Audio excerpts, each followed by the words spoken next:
What's up everybody? Today's video has been long awaited, so unlike my usual videos, but it's something that I just thought of while I was rewatching Gossip Girl, and I needed to film it because there was so many things I had questions on and so many things I wanted to talk about, but I didn't know who to talk about it with. Yeah, let's talk about Gossip Girl. I have missed a show with good fashion. That literally shaped my entire style when I was younger, but now I look back and I'm like, ooh. I just wanted to talk about things that just did not make sense in Gossip Girl, and I needed to chat about it with someone, so thank you for listening.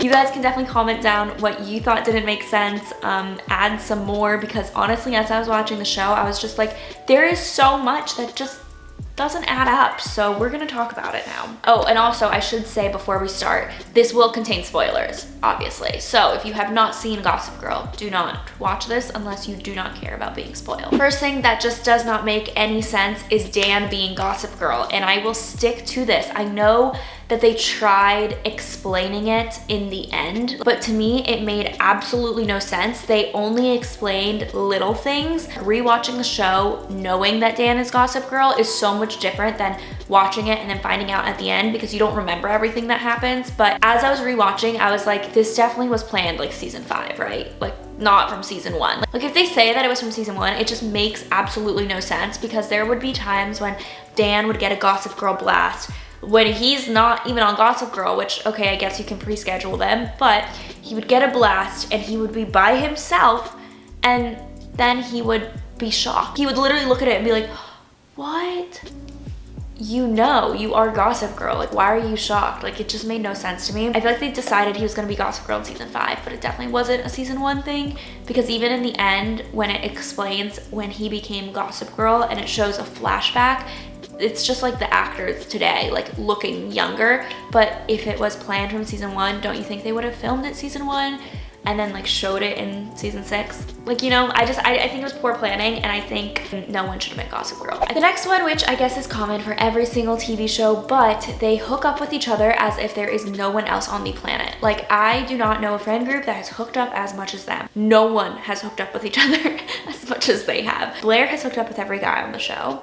Dan, Chuck, and Nate. Nate has hooked up with pretty much every girl on the show. Serena, Vanessa, Blair, and even Jenny he's kissed. Like, Chuck and Serena are the only ones who did not hook up with everyone in their friend group. You know, they were the only ones that expanded outside their friend group. To me, made no sense of how they all intertwined and then are still like best friends. Like, I know it's a TV show, I know I'm looking into it, but to me it was like, really? Like, you have to make them hook up too? Another thing that makes no sense to me, and I will stick to this, is how Blair and Serena are still friends. Like, yes, I understand the definition of frenemies, but that's like, they're straight up enemies. Their friendship, like, I don't know how they get over things so quickly. It's like Blair pushes Serena into a fountain multiple times. Serena sabotaged Blair's college. Like, that's like not a little thing. Serena hooked up with Nate while Blair was with him, and she hasn't even hooked up with him yet. And then Serena does the same thing with Dan, literally in the same venue, to Blair. It's just mind-blowing to me at how they are still friends, even after they have hurt each other so many times and actually sabotaged each other. Like, if a friend even like hooks up with your ex-boyfriend, they're probably like, I'm not gonna be friends with you anymore. And they're just straight up like cheating and intertwining and then backstabbing and like literally ruining their lives. But I love you, S. You too, B. I like their relationship in a weird way, but when you actually think about it, it's like, how are they friends? Another thing that makes no sense is how Blair is like a fan favorite, even though she is actually like evil. Watching back the show, the things she would say, the things she would do, like if she was a real person, like in real life, everyone would hate her. She would be so canceled, but then we love her watching the show, and like, I'm not a Blair hater. Like, I actually like her character. Like, she has good moments, don't get me wrong, she has good moments, but she's just straight up mean, and she's a bully, and she is like not someone that people should look up to. And then the same thing with Chuck. Chuck actually tried to force himself onto Jenny in season 1, and I think everyone just forgot about that, even though Am I talking to myself? Because Chuck and Blair are my favorite couple. So I'm like, is there something wrong with me that they are my favorite couple on the show? I feel like with shows we're just quick to forget, and like canceling doesn't happen on shows. That was pretty awful. I feel like the writers should not have made him as awful, especially early on. I do think he wasn't meant to be like a main character for that long. I feel like maybe he was supposed to be just like Nate's best friend that was evil. But yeah, I wish that they just made him a less horrible person, especially in the beginning. This one just makes absolutely no sense. Why does Lily end up with William? He literally gave her fake cancer. Like, why does she end up with him? But also, I haven't added this to the list, but I'm just going to. Lily is the worst character on the show. Can we all agree on that? Like, she literally sent an innocent man to prison. All she cares about is image. She leaves Rufus for Bart. When he comes back from the dead, she has good moments, but she is by far the worst character on the show. I don't know what the writers were doing with that. Like, I really don't. I don't understand. He gave her fake cancer. You don't marry someone that gives you fake cancer. And then speaking of Lily, something else that doesn't make any sense to me is how she sent an innocent man to prison and literally just got on house arrest. I guess that one might make more sense because she's really rich. They let her off easy because that's just what tends to happen with the justice system. But still, and all is forgiven. This other thing that makes absolutely no sense to me is how Dan hates like really rich people a lot, like the Upper East Siders a lot, but yet he is the character that I swear gets everything handed to him. Like the rest of them kind of suffer consequences. You know, Serena gets fired, Blair like doesn't get into her dream school, Dan gets into Yale, he gets his article published in the New Yorker, he becomes a best-selling author, gets to make a movie out of his book, gets to write a second book, he gets offered to go to Rome for this exclusive writers thing, and also he lives in Dumbo. Dumbo is one of the most expensive neighborhoods in New York. Yes, it's Brooklyn, but it is nice. It just makes no sense to me. I'm like, Dan, you literally get everything you want. You victimize yourself, and I hate that about Dan. I honestly think Dan and Lily are the two worst characters in the show. I really don't like Dan. I just think he's a horrible character, and I think he is literally Joe Goldberg from You.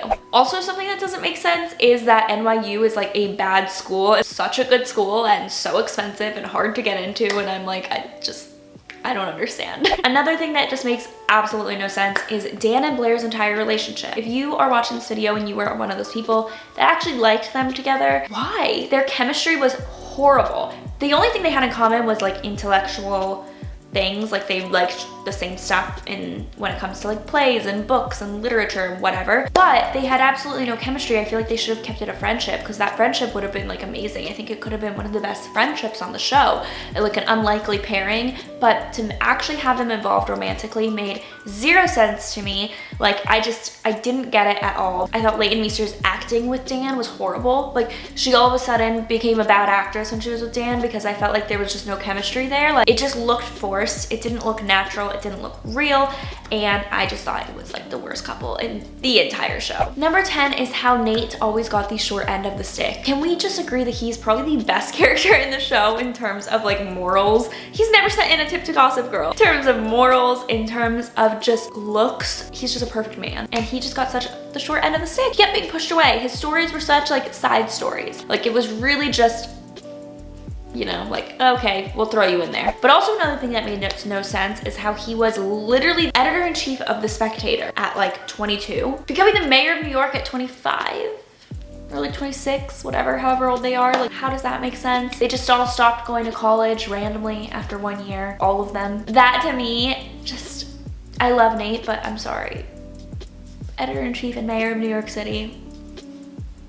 Another thing that made no sense is how Jack was an adult and wanted to hook up with a minor. Blair, she was still in high school. That's disgusting. And then how Nate dated a 17-year-old. Can you not have at least made her 18? The fact that she was still in high school and he was literally editor-in-chief of a magazine, like that to me is just so disgusting. I feel like it's just not, I don't know, it didn't make sense to me. Anyways though, those are a bunch of things that made no sense to me. I would love to hear what made no sense to you, because I feel like the entire show just made no sense, but we all loved it anyways, and it shaped our youth. So let me know what you guys think about it. Let me know your thoughts. I love to hear about them, but thank you for watching. This video is definitely one that you will not be seeing on my channel again, but I just had to film it after I finished watching Gossip Girl. I was like, there's so much I need to talk about. So I hope that you guys enjoyed it. I hope that this brought back memories.